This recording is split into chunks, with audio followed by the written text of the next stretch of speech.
Olá, meu baby, bem-vindo a mais um vídeo nesse canal. Hoje a gente vai falar sobre um tema super importante. Quais são os 3 maiores problemas, as 3 maiores dores que a grande maioria, esmagadora maioria das minhas babies tem na preparação para a prova e como você acha que resolve, mas que na verdade pode só estar piorando esse problema. Depois eu vou falar como efetivamente você vai solucionar essa questão. Porque muitas vezes você acha que está fazendo a coisa direitinho, mas não vê os resultados dos seus simulados melhorarem, não vê seus pontos aumentarem, não se sente mais preparado e esses problemas vão ficando cada vez maiores. Então vamos sanar todas essas dúvidas de uma vez por todas hoje aqui nesse vídeo. Antes da gente começar a falar sobre cada uma dessas dores, não se esquece de se inscrever aqui no canal, porque se você está se preparando para a OAB, esse é o melhor lugar que você pode estar para ter as melhores dicas para fazer a primeira fase e a segunda fase da sua prova. Depois, ativa o sininho da notificação para ter certeza que o YouTube vai te notificar cada vez que eu postar um vídeo novo. Então, sem mais delongas, vamos a essas maiores dores. A primeira, ansiedade. A ansiedade, talvez 9 em cada 10 OABeiros sinta por fazer a prova. Isso é completamente natural, afinal você passou 5 anos na faculdade, tem uma cobrança dos pais, tem uma cobrança da família, tem uma cobrança dos amigos, tem uma autocobrança muito grande e aquele peso de talvez não conseguir a aprovação de primeira ou talvez sequer conseguir a aprovação, ele é muito grande e acaba deixando a gente à flor da pele. Eu sei exatamente como é, eu já fiz a OAB, eu já me preparei por alguns anos para concursos, já fiz concursos, já fui aprovada em concursos. Então, eu sei como você se sente. E qual é o problema aqui?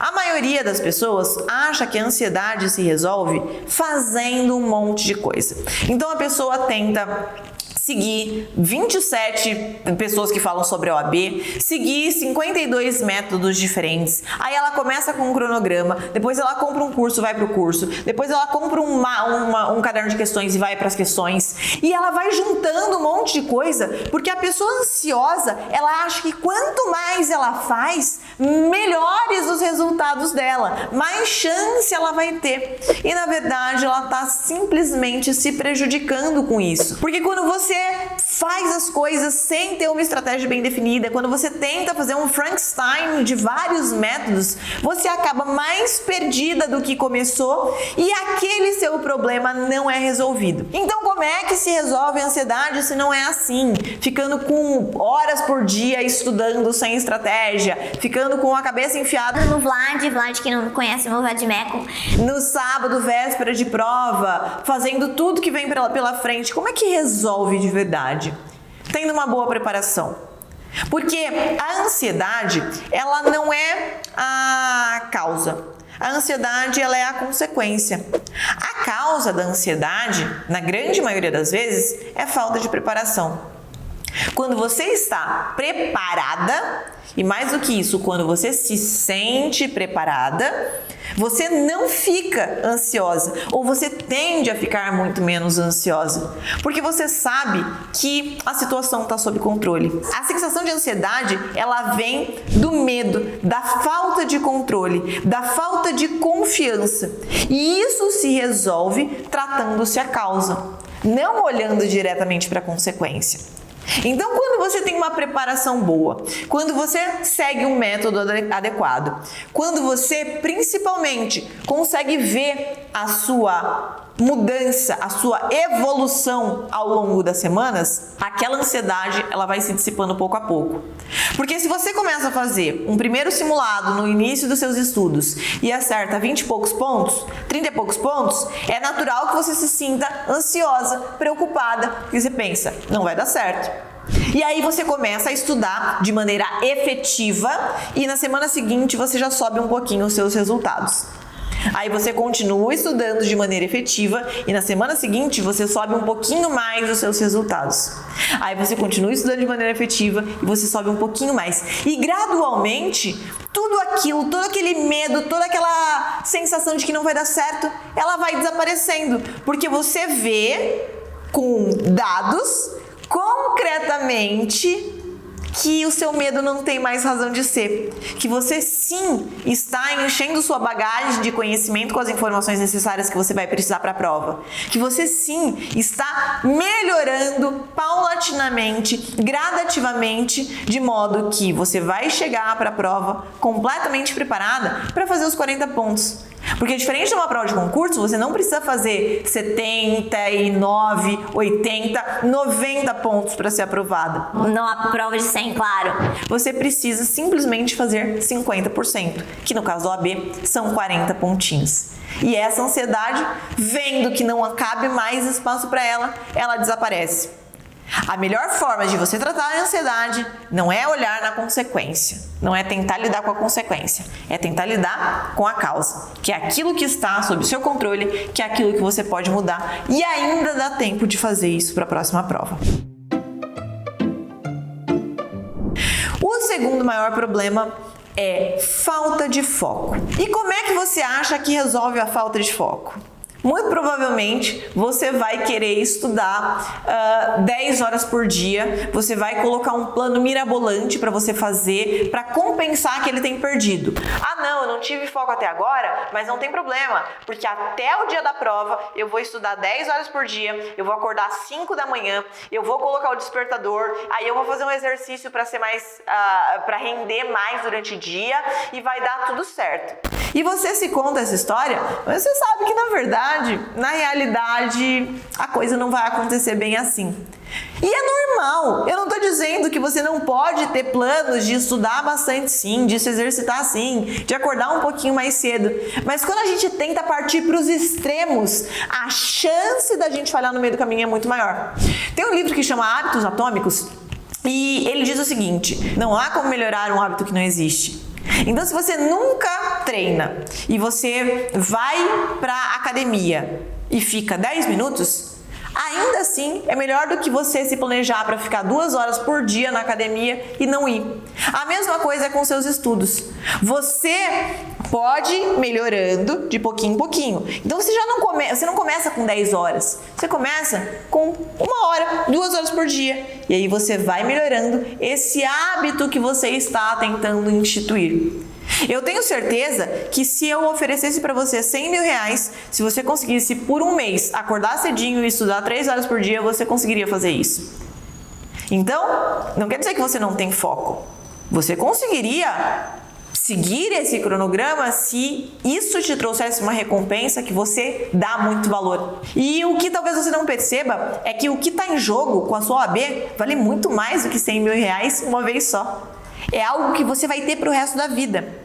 Então a falta de foco, ela é muitas vezes decorrente de você tentar traçar um plano mirabolante que não vai ser colocado em prática e você não conseguir ver que tendo basicamente um bom objetivo bem definido e uma boa recompensa que vai ser visualizada a todo instante, você tem que manter os olhos nessa recompensa, vale muito mais do que isso. E aí você traça mini metas para chegar nesse objetivo, para chegar nessa recompensa.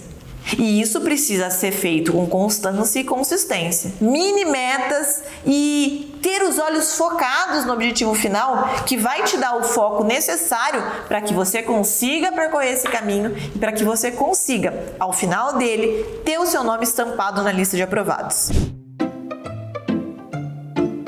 O terceiro problema é a falta de tempo. E como você acha que resolve? Na verdade, você não acha que resolve. Você só vê o problema.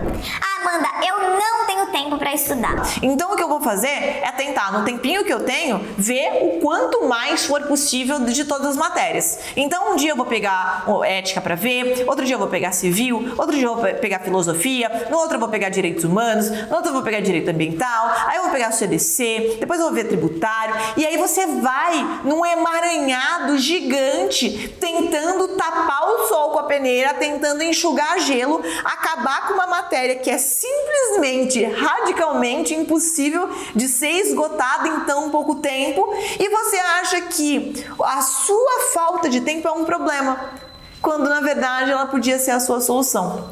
Não sei se você já ouviu falar na lei de Parkinson. A lei de Parkinson diz que o tempo se expande de acordo com o prazo que você tem para realizar determinada tarefa. Então, por exemplo, se você recebe um trabalho da faculdade para fazer e você tem 3 semanas para entregar, você poderia fazer esse trabalho em um dia, mas você demora as 3 semanas. Você tende a demorar as 3 semanas. Se você precisa marcar um determinado compromisso e você tem 2 meses para marcar esse compromisso, muito provavelmente você vai tender a usar esse espaço de 2 meses para fazer essa atividade. E a gente assim é assim com tudo. Então talvez a sua falta de tempo seja uma solução, porque se você sabe que você tem que estudar determinada quantidade de matérias e você tem pouco tempo por dia, você não pode enrolar e você sabe que naquele tempo livre o seu foco tem que estar completamente em estudar aquilo que foi proposto. Basicamente, então, como é que você resolve a falta de tempo?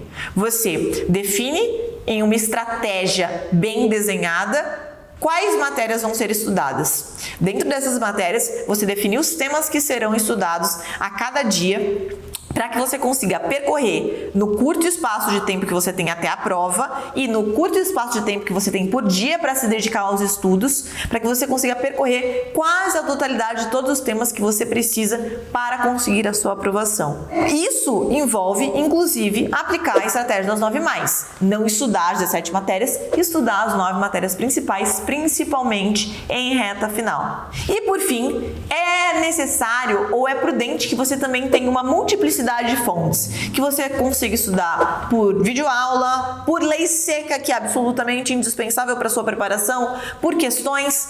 Porque quando você está na sua rotina, você para um pouquinho e faz determinada atividade. Aí você está indo para o trabalho de ônibus, você pode parar para ver uma aula. Aí você deu uma pausa no trabalho para o almoço. Você pode fazer um almoço um pouquinho mais curto nessa reta final e responder umas questões no meio tempo. Quando você tem multiplicidade de fontes, você consegue mudar de uma forma para outra de estudos e você consegue usar aquele tempo livre que seria perdido, que seria só parte da sua rotina normal, para dedicar aos estudos. E isso faz uma diferença absurda, tremenda nos seus resultados. Então, talvez a sua falta de tempo seja a melhor solução para que você decida começar agora e decida que você estará pronta para fazer a última prova da sua vida no próximo exame da OAB.